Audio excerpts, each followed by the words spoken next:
Jimmy Butler will not play for the Heat. He is out for a few weeks if the Heat last any longer. He's got an MCL sprain, a major blow for Miami. On the flip side, Alex Caruso out for the Bulls. He is their best defender. He has a pretty bad ankle injury. He is doubtful for tonight.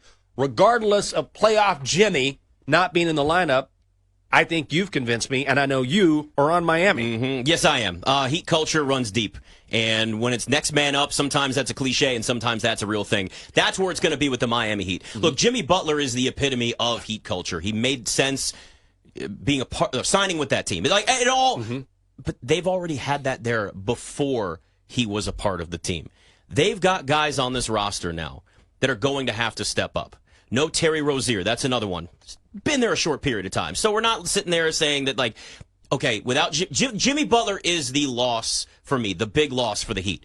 But you got Tyler Hero. I love the over 3.5 threes for him. Again, now that's getting to the point where it's kind of juicy. I would not bet an over 4.5 if it moves to that. I've seen a minus 145 for the over at BetMGM. I'd probably parlay that with maybe an alternate spread for the Heat if you really aren't overly confident. Take him at like plus 3.5 or something. See what you can price that out as.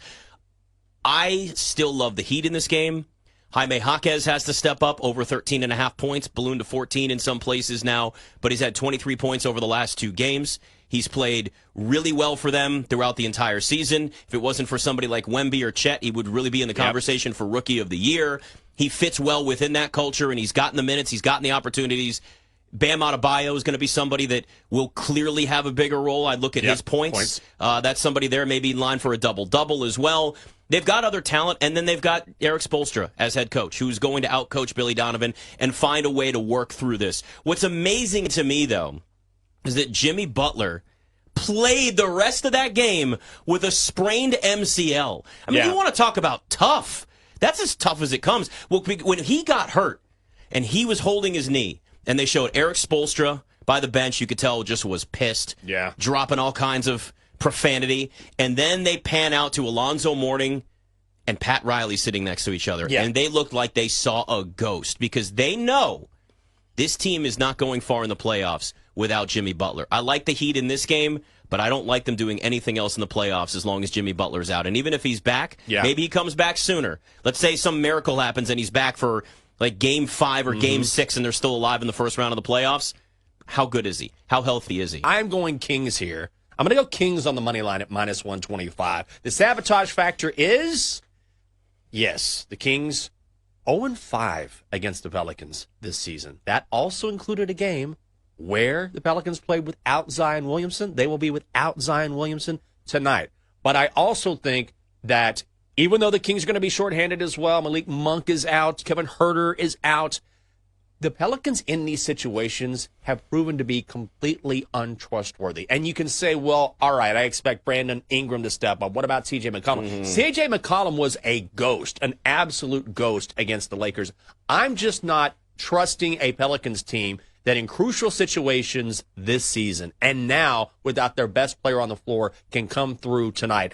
I like what I saw from the Kings against the Warriors. Maybe that has to do with Klay Thompson scoring zilch or the Warriors just being old. But the Kings showed me something. I think De'Aaron Fox goes off tonight. I'm on the Kings. Yeah, I'm going to lean Kings, but I'm probably not going to take a side in this only because the Kings are not the same team that they were last year. They're missing Kevin Huerter. They're missing Malik Monk. And I worry that we're skewed from a really bad game from the Warriors that maybe elevates the perception of where the Kings suddenly are right now. But then again, you look at the Pelicans and say, well, they're not going to have Zion. We know what he did last game.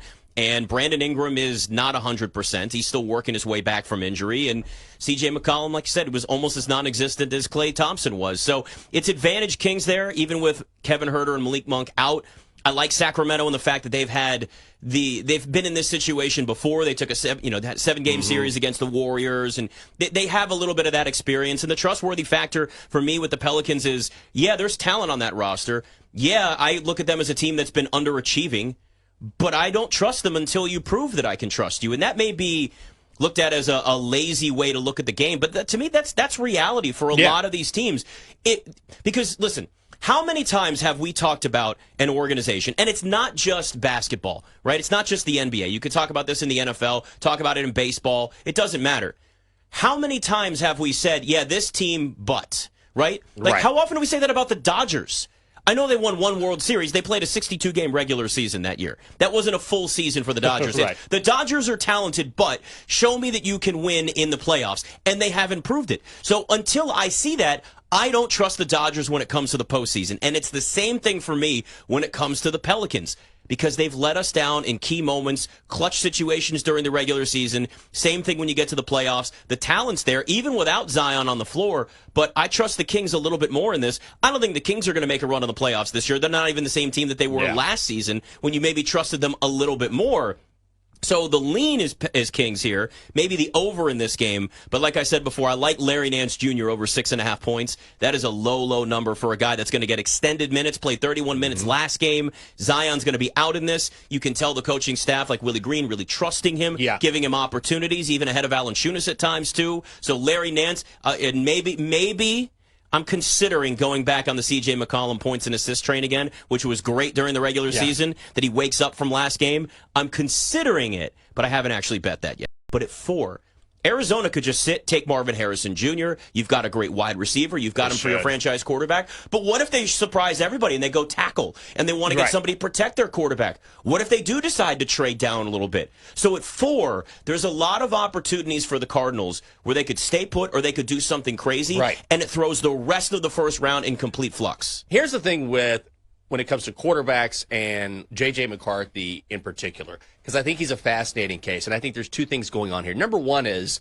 the guy who is advocating for him is a guy who is back in the NFL in Jim Harbaugh, who has been to the Super Bowl. So we're not talking about necessarily, both things can be true, right? It's not necessarily his college coach backing him, which of course a college coach will do, but also a coach that says, hey, I have the experience in the NFL. I know how talent translates to the NFL. I'm back in the NFL, and I'm telling you, this guy is an NFL quarterback. Number 2 is, this is not about my personal evaluation of J.J. McCarthy. Just look at what the Bears did when they gave up everything to draft Mitch Trubisky a few years ago. Yeah. Teams lose their minds. Yes, they do.